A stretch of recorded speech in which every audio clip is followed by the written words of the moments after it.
राधे राधे। दोस्तों, आज की कहानी है गरीब ब्राह्मण और लालची नाई।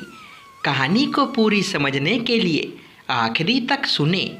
बहुत पहले की बात है, एक गरीब ब्राह्मण था। वह भगवान शिव का परम भक्त था। पूजा करते समय वह भगवान शिव को कुछ ना कुछ अर्पित जरूर करता था।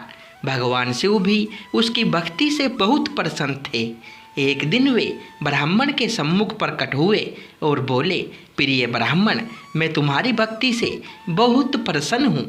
तुम मुझसे जो भी मांगना चाहो मांग सकते हो। ब्राह्मण बोला, भगवान, आपने मुझे दर्शन दिए, मेरे लिए यही सब कुछ है। कृपया मुझे सुविधाजनक जीवन जीने तथा साधु संतों और निर्धनों की सहायता करने योग्य उपयुक्त धन दीजिए। ठीक है, मैं तुम्हें वरदान देता हूँ।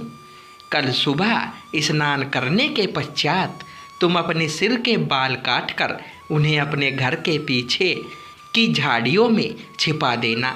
उसके बाद जब तुम्हारे घर पर कोई भिखारी आए तब तुम उसके सिर पर जोर से डंडा मार देना। वह भिखारी एक सोने की मूर्ति में परिवर्तित हो जाएगा और तुम्हें धनवान बनने के लिए सोना मिल जाएगा।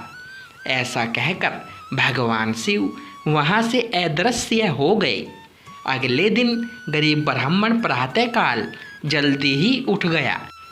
उसने स्नान किया और भगवान शिव की पूजा करने लगा। उसने एक नाई को बुलाया। नाई ने ब्राह्मण का मुंडन भी कर दिया, लेकिन नाई यह जानने के लिए बहुत उत्सुक था कि यह ब्राह्मण स्नान करके अचानक अपने सिर के बालों को क्यों कटवा रहा है। इसलिए नाई वहाँ से चुपचाप चला गया और घर के पास ही लगे एक पेड़ के पीछे छुपकर देखने लगा। थोड़ी देर बाद गरीब ब्राह्मण ने एक डंडा उठाया और झाड़ियों के पीछे छिपा दिया। तभी वहाँ एक भिखारी आया और भिखारी के आते ही ब्राह्मण ने वह डंडा भिखारी के सिर पर दे मारा। डंडे के लगते ही वह भिखारी सोने की मूर्ति में परिवर्तित हो गया। ब्राह्मण उस मूर्ति को उठाकर ले गया। नाई यह सब कुछ देख रहा था। वह सोचने लगता है, इस ब्राह्मण को कहीं से धनी बनने का रहस्य पता लग गया है और अब यह रहस्य मैं भी जान गया हूँ। मैं भी ऐसा ही करूँगा। यह सोचकर लालची नाई तुरंत अपने घर चला गया। घर जाकर सर्वप्रथम उसने अपने सिर के बालों को काटा और उन्हें घर के पीछे छिपाया और एक मजबूत डंडा लेकर किसी भिखारी के आने की प्रतीक्षा करने लगा। संयोगवश एक भिखारी उसके घर पर भी आया। उसने भिखारी के सिर पर तेजी से डंडा दे मारा। बेचारा भिखारी सिर पर चोट लगते ही लड़खड़ाकर जमीन पर गिर गया और उसकी मृत्यु हो गई। यह देख वहाँ भीड़ इकट्ठा हो गई।